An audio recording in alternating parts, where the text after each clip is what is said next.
you look all around you and you see poverty in Nigeria today, you think it's by accident. It's not by accident. It is by design. Poverty and ignorance are important ingredients in the maintenance of feudal orders. The more you know, the more questions you would ask. And the richer you are, the more time you have on your hand to think. Your capacity to use your brain is a challenge to feudalism. That is why you have weaponized ignorance chasing Nigerians around. The poverty you also see is by design. Because the poorer you are, the less likely that you are going to ask questions of those who rule you. So you have this idea of feudalism that started as part of a culture, but that has transcended that culture.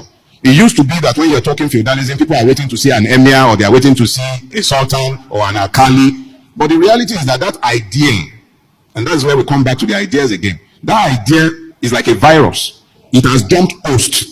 Where it used to exist only within the Fulani culture, it now exists in each and every Nigerian culture.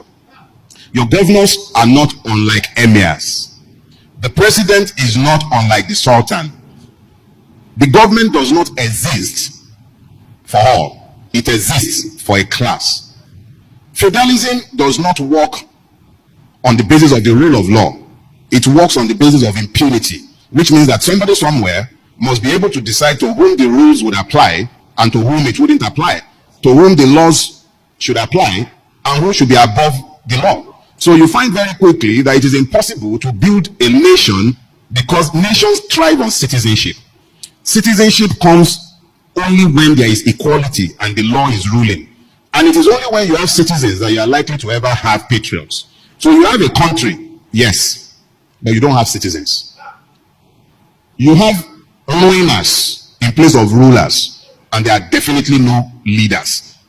When you speak to leadership, you're talking about vision. It means that the person can close their eyes and see where they are going, even with their eyes closed. The Nigerian is forced to engage Nigeria as a tribesman. You are either an Igbo, a Yoruba, an Ijo, a Kalabari, a Fulani, and you are either something of that or the other.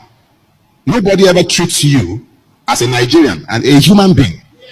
The only reason that has not happened is because of the need to preserve the capacity to apply unfair advantages. So you can't have an identikit of a Nigerian.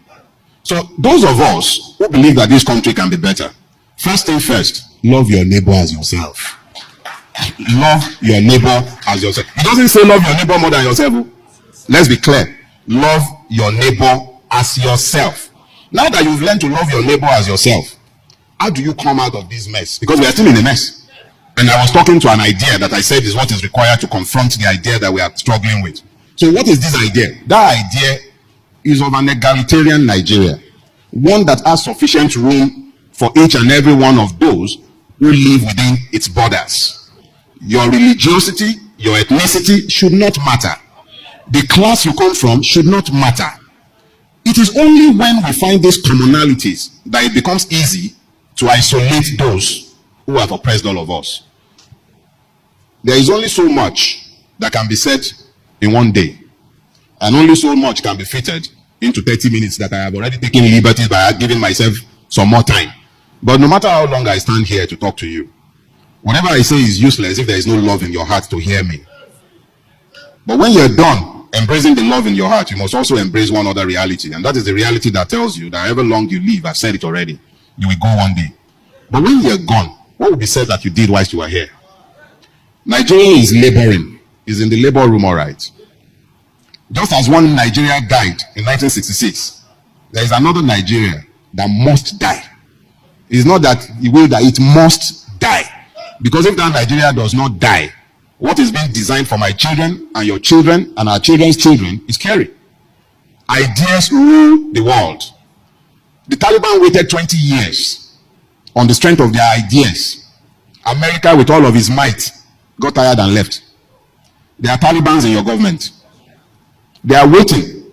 And the only thing that will stop them are superior ideas. The only idea that I have to share with you is the one that says, love your neighbor as yourselves, but insist. Are you hearing me again? Insist that you are not less than any other man. Because the entire idea of Western civilization was created on one basic biblical precept, the equality of all men. The creation and erection of feudal states is also found on one principle: the inequality, acceptable non-equality of all men.